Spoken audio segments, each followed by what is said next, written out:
Flat Stanley, show and tell, Flat Stanley.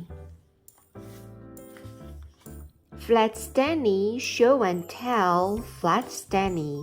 Created by Jeff Brown. Stanley Lambchop lived with his mother, his father, and his little brother Arthur. Stanley was 4 feet tall, about a foot wide, and half an inch thick. He had been flat ever since a bulletin board fell on him. Stanley's family was used to him being flat. He didn't think much about it except when Mrs. Lambchop needed to clean behind the fridge, or when Mr. Lambchop forgot his house key, which happened quite a bit. To the Lambchop, Stanley was perfectly normal. That's why Stanley was surprised when Arthur asked, "Can I take you to show and tell?" Stanley frowned. "You mean because I'm so good at wiggling your ears," said Arthur. "Miss Plum really wants to see it." "Oh," said Stanley.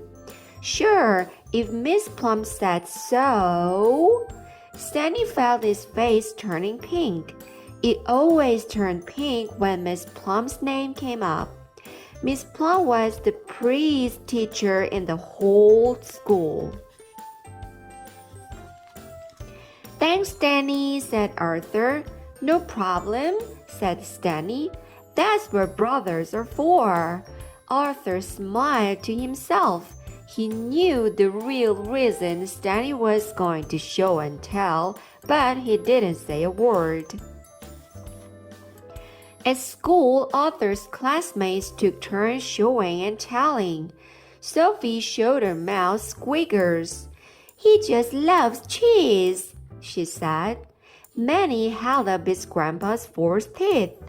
"My grandpa loves cheese too." Arthur introduced Stanley, who wiggled his ears like crazy. "My goodness," said Miss Plum. "Today I have something for show and tell too," Miss Plum added shyly. She held out her left hand. A big ring sparkled on her finger. "I'm getting married," said Miss Plum. Stanley felt his heart sink. "Miss Plum married?" The other kids jumped up and crowded around to look at Miss Plum's ring. "Let me see," said Sophie. She bumped into Manny. Squeakers slipped out of her hands. "Ouch!" said Manny. "Watch it!" He dropped his grandpa's teeth. The 4th teeth bounced twice, then clamped onto Squeakers' tail. "Weak!" squeaked Squeakers. He took off running. "Oh dear!" cried Miss Plum. She reached out to grab Squeakers and her new ring flew off her finger. To Stanley, the ring seemed to move in slow motion. He watched it sail towards Squeakers and fall straight down over the mouse's head, where it landed like a sparkling collar around his neck. Poor Squeakers squeaked again and ran even faster. He zipped across the classroom, scampered up a bookcase, and vanished through a crack in the ceiling tile. "My mouse!" cried Sophie. "My grandpa's teeth!" cried Manny. "My ring!" cried Miss Plum. Stanley stood up. "I save you, Miss Plum. I save your ring and Squeakers and the teeth." Stanley raced to the spot where Squeakers had vanished. "Arthur," he said, "that crack in the ceiling is like our window at home. Give me a boost." "On the count of 3, said Arthur. 1, 2, 3. With a grunt, Arthur pushed Stanley high over his head, just as he had a dozen times before. Mr. Lambchop really did forget his keys a lot. Stanley slid through the crack. "Icy squeakers!" Stanley yelled. "Come here, boy, come on!" Below, the students heard crashing and thrashing as Stanley chased the mouse over their heads. "Go, Stanley, go!" yelled many. "Oh, it's no use," Stanley said, panting. "He's too fast." Then Arthur thought of something. "Sophie, where's Squeaker's cheese?" "Right here," she said. Arthur grabbed the slice and flung it through the crack. "Stanley, try this." The crashing stopped. The thrashing stopped.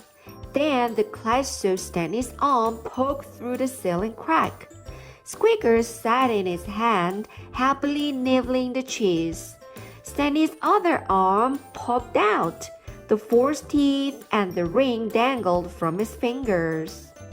Last of all came Stanley himself, stretching out of the crack like a boy-sized strip of taffy. "Oh, Stanley," said Miss Plum, once he was safely on the ground. "You're my hero." She gave Stanley a big hug. Stanley felt his face turn pink, bright pink. "What's wrong with Stanley?" asked Sophie. Arthur grinned. "His face always turns pink when…" Then Arthur stopped. He looked at Stanley. "When he's been wiggling his ears," he said. "Thanks, Arthur," whispered Stanley.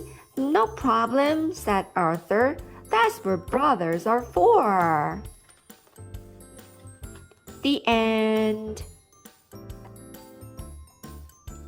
주요 표현 알아보겠습니다. 주요 표현 number 1. Can I take you to show and tell? Show and tell.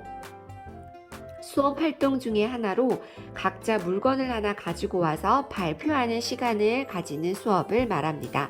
Show and tell, show and tell.